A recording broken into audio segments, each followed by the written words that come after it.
mulher vota estatisticamente muito mal, principalmente mulheres solteiras. Você percebeu o truque? Toda vez que uma mulher sai do lugar que certos homens acham que ela deveria ocupar, eles chamam isso de crise. E se ela trabalha, crise da família. E se ela estuda, crise dos valores. Se ela escolhe não casar, crise da civilização. Mas olha a ironia. A extrema-direita passa anos dizendo que defende a liberdade. Liberdade de expressão, liberdade individual, liberdade contra o Estado. Só que quando a liberdade é feminina, a conversa muda. A mulher pode até existir, pode até aparecer no palanque, pode até sorrir na propaganda, mas pensar por conta própria, aí já é demais. Nos últimos anos, o movimento misógino cresceu no subsolo da internet. Red Pill, incel, machosfera, coach de masculinidade, influenciador vendendo ódio com embalagem de autoajuda. E agora, esse discurso já não está mais nos fóruns obscuros. Ele chegou ao debate público, chegou aos podcasts, chegou aos palanques, chegou à disputa eleitoral. E o motivo de a gente gravar esse vídeo hoje, que difere um pouco do conteúdo normal do canal, é porque uma fala recente do Paulo Figueiredo escancarou isso. A frase foi simples, brutal e reveladora.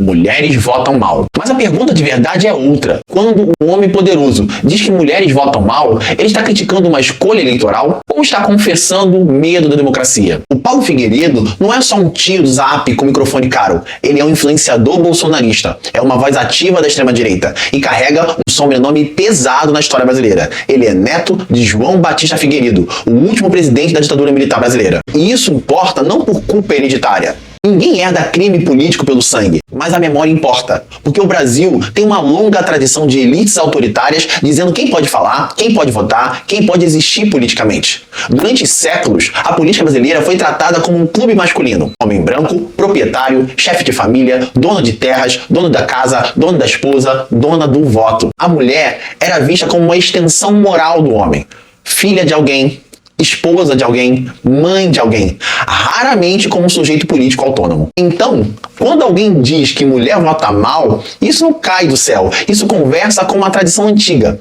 A ideia de que certos grupos só são aceitos na democracia quando votam do jeito que a elite quer. Pobre vota errado, nordestino vota errado, jovem vota errado, professor doutrina, artista manipula, mulher vota mal. Percebe o padrão?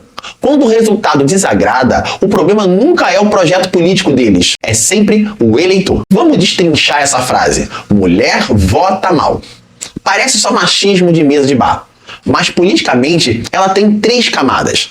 A primeira camada desqualifica a capacidade racional da mulher. É o velho argumento patriarcal. Mulher seria emocional demais, influenciável demais, sensível demais. Ou seja, se a mulher concorda comigo, ela é virtuosa. Se ela discorda, ela foi enganada. Na segunda camada, transforma a autonomia feminina em ameaça. A mulher solteira vira suspeita. A mulher independente vira perigosa. A mulher que não depende economicamente de um marido vira quase uma falha do sistema. Porque para esse tipo de pensamento, a família não é afeto, é hierarquia. Homem manda, mulher obedece. A terceira camada é atacar a própria democracia. Porque democracia não é só votar, é aceitar que o outro pode votar diferente de você. Quando alguém diz que um grupo inteiro vota mal, ele está dizendo que esse grupo não deveria ter o mesmo peso político. E aí, meu amigo, isso já não é só misoginia, é autoritarismo com perfume de opinião. O curioso é que esses grupos adoram dizer que são contra o vitimismo, mas passam o dia inteiro dizendo que os homens foram destruídos pelo feminismo, pela modernidade, pelas mulheres independentes, pela esquerda, pela universidade, pela Netflix, pelo cabelo colorido, pelo banheiro unissex, pelo signo de escorpião. É uma Olimpíada de coitadismo masculino. E aqui entra a tal machosfera. A machosfera é esse ecossistema online formado por comunidades, influenciadores e fóruns que falam de masculinidade, namoro, sexo, dinheiro e poder. Nem todo conteúdo sobre masculinidade é automaticamente extremista. Mas vamos ser honestos. Homem também tem crise. Homem também sofre pressão. Homem também precisa falar de saúde mental, solidão, fracasso, insegurança, paternidade, violência e trabalho.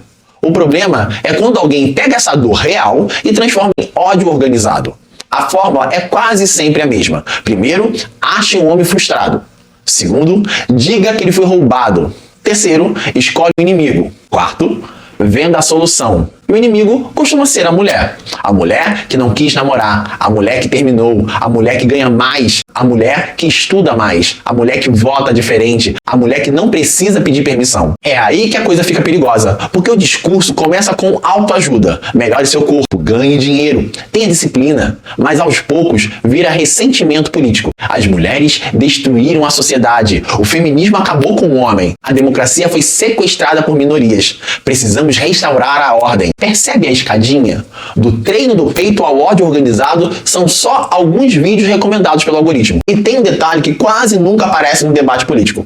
Essa masculinidade, vendida como forte, é na verdade extremamente frágil, porque ela entra em colapso diante de qualquer mulher autônoma. Mulher solteira? Ameaça. Mulher sem filhos? Ameaça. Mulher divorciada? Ameaça. Mulher que vota diferente? Ameaça. Mulher que ganha bem? Ameaça. Mulher que não ri de piada machista? Ameaça nuclear. Isso não é força. Isso é pânico. Agora vamos viajar na história. Porque esse discurso não nasceu em podcast. Durante muito tempo, o corpo feminino foi tratado como propriedade social. A virgindade era assunto de família. O casamento era um contrato de poder. A maternidade era obrigação moral. O trabalho feminino era visto como ameaça à ordem doméstica. E o voto feminino foi tratado como perigo. No Brasil, as mulheres só conquistaram o direito ao voto nacionalmente em 1932. Pensa nisso. A República foi proclamada em 1889. As mulheres ficaram décadas fora do jogo político formal. E quando entraram sob vigilância. A mulher podia votar, mas deveria votar direito. Podia trabalhar, mas sem ameaçar o homem. Podia estudar, mas sem virar arrogante. Podia aparecer na política, mas de preferência como esposa, mãe, primeira-dama, figura moral. E é exatamente isso que aparece na crise atual da extrema-direita. A Michelle Bolsonaro, por exemplo, foi muito útil enquanto símbolo. A mulher conservadora, religiosa, familiar, boa de imagem, capaz de falar com as eleitoras que rejeitavam o Jair Bolsonaro. Mas quando uma mulher desse próprio campo político passa a ter protagonismo, opinião e peso próprio, vem a reação. A extrema-direita quer mulheres mobilizadas, mas não necessariamente mulheres autônomas. Quer o voto feminino, mas desconfia da vontade feminina. Quer usar a imagem da mulher, mas teme a voz da mulher. E aí o Paulo Figueiredo não cometeu apenas uma gafe. Ele verbalizou um incômodo estrutural. A mulher é bem-vinda quando confirma a hierarquia. Quando ameaça a hierarquia, vira feminista, emocional, descontrolada ou alguém que vota mal. Mas por que esse movimento misógino combina tão bem com a extrema-direita? Porque ambos trabalham com nostalgia. A extrema-direita vende a ideia de que existe um passado puro, ordenado, moral e seguro. Um passado em que o professor respeitava a autoridade, o aluno ficava quieto, o trabalhador não reclamava, o pobre sabia seu lugar, a mulher obedecia e o homem comandava. Só que esse passado perfeito nunca existiu. O que existia era silêncio. Mulheres apanhavam e não denunciavam. Mulheres eram traídas e tinham que suportar. Mulheres engravidavam sem escolha. Mulheres trabalhavam dentro e fora de casa e ouviam que não faziam nada. Mulheres eram excluídas da política e depois acusadas de não entender política. A nostalgia autoritária é isso.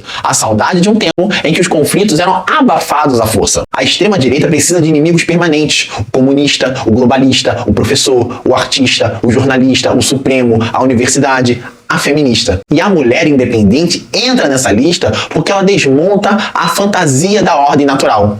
Se a mulher pode estudar, votar, liderar, divorciar, ganhar dinheiro, decidir sobre o seu próprio corpo e existir fora da tutela masculina, então a hierarquia não era natural, era política. E se era política, pode ser mudada. É disso que eles têm medo. Não é da mulher votando mal, é da mulher votando sem pedir licença. E aqui existe uma reflexão fundamental. Quando certos grupos começam a questionar direitos das mulheres, raramente param nas mulheres. O ataque costuma vir em pacote. Questionam o direito da mulher votar com autonomia.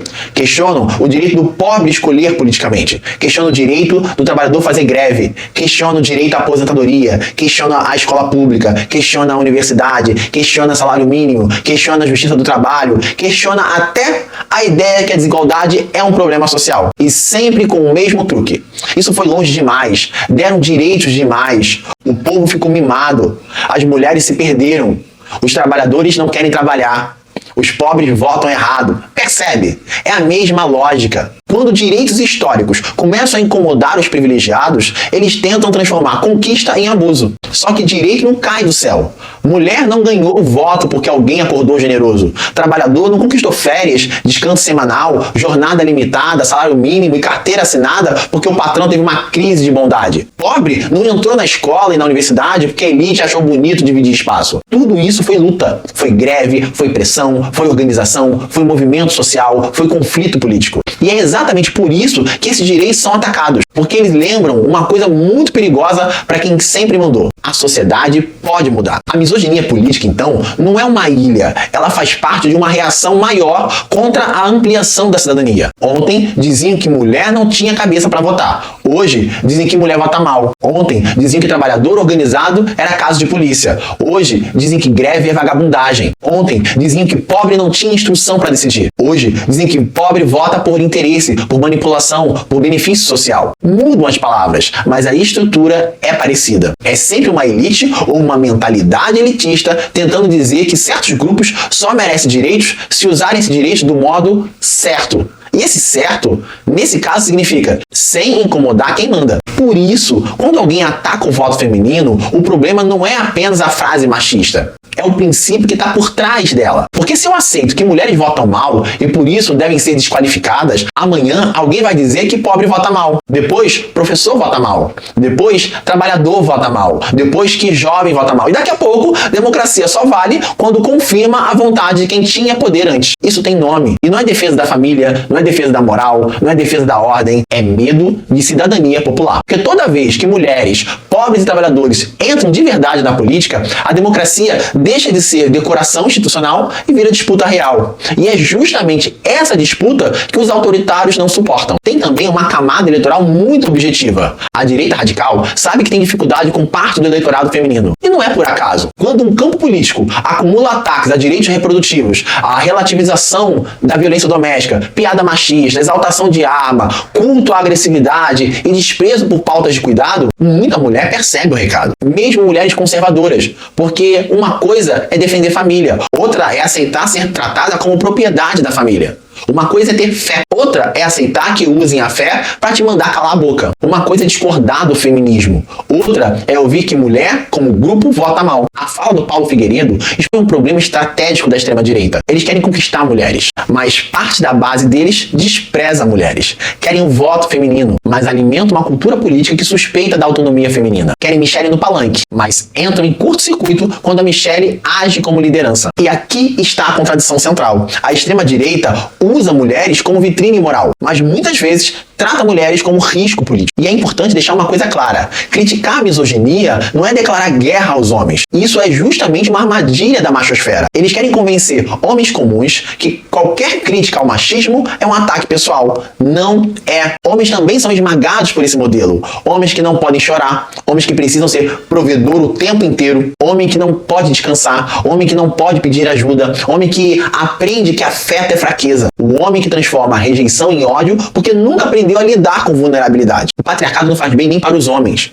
Ele só dá a alguns homens a ilusão de poder e cobra de todos um preço emocional absurdo. O problema não é ser homem. O problema é transformar a masculinidade em ressentimento político. O problema não é discutir família. O problema é usar a família como desculpa para controlar a mulher. O problema não é discordar do feminismo. O problema é achar que a mulher só é livre quando concorda com você. No fundo, a frase "mulheres votam mal" revela mais sobre quem fala do que sobre quem vota. Revela medo. Medo da autonomia, medo da mudança, medo de perder privilégios antigos, medo de uma democracia onde mulheres não sejam figurantes. A história do Brasil já teve voto censitário, voto de cabresto, voto controlado por coronéis, voto negado às mulheres, voto tutelado por elites. Então, quando alguém tenta desqualificar o voto feminino em pleno século XXI, a gente precisa perguntar: isso é só opinião? Ou é saudade de um país onde poucos mandavam e muitos obedeciam? Porque democracia não é boa só quando o resultado agrada. Democracia é aceitar que mulher vota, mulher escolhe, mulher lidera, mulher erra, acerta, pensa, como qualquer cidadão. E a questão não é só a mulher vota mal. A questão é: quem tem medo de mulher votando, de pobre escolhendo e de trabalhador exigindo direitos, Tem medo de quê? Da bagunça? Ou de uma democracia que finalmente deixou de ser clube privado? Quem não suporta isso não está defendendo a família, está defendendo o controle. E aí, viajantes, essa fala foi só machismo individual ou um sintoma de um movimento político maior? Comenta aqui embaixo. E se esse vídeo te ajudou a enxergar a história por trás da treta, deixa o like, se inscreve no canal e compartilha, porque história também serve para isso, para mostrar que certas ideias não voltaram do nada, elas estavam esperando uma brecha.